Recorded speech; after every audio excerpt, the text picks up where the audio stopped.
May mga kaibigan ka bang nakapagsimula na ng investment successfully and nahihikayat ka na rin magsimula? Investment simply means preserving money from a possible depreciation.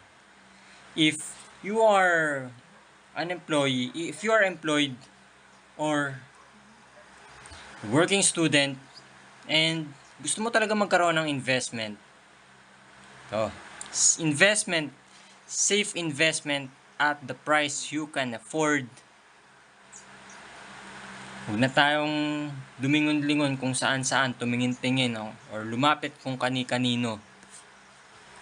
Pag-ibig na lang ang may pag-ibig.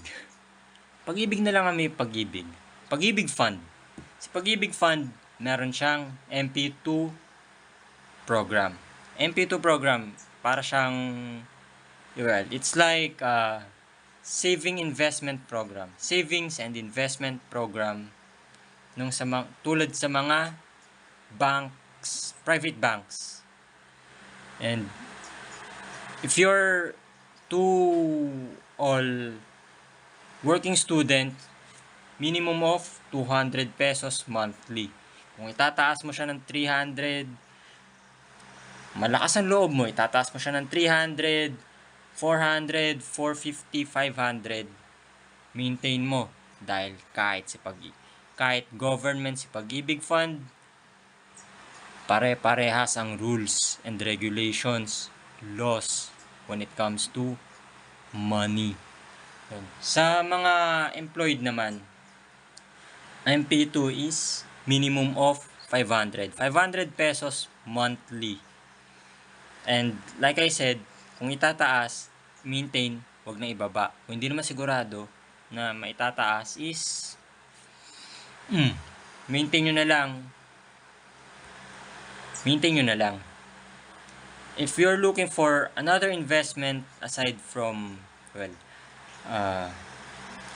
another way to multiply your money is investing onto backbone of every business needs of different sectors.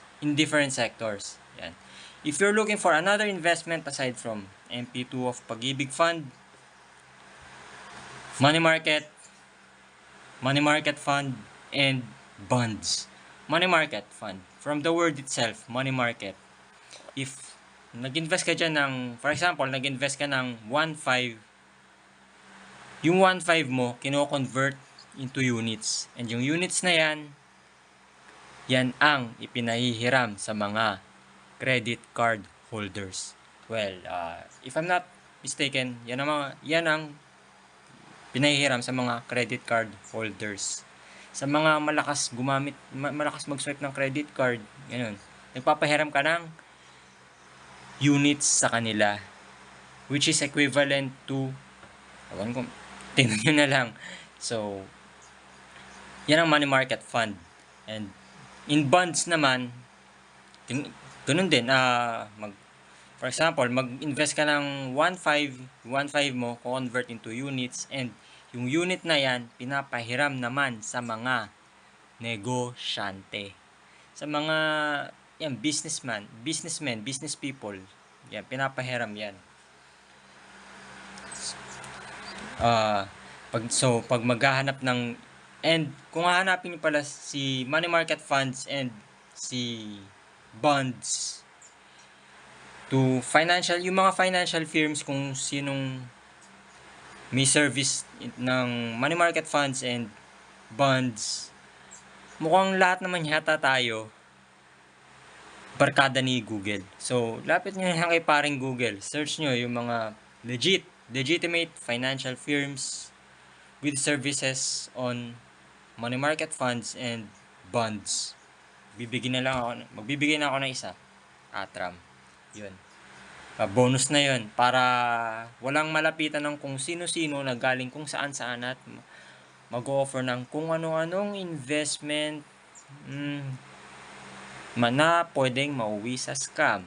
So, para scam free, safe sa investment and scam free, tingnan nyo na lang kay Google.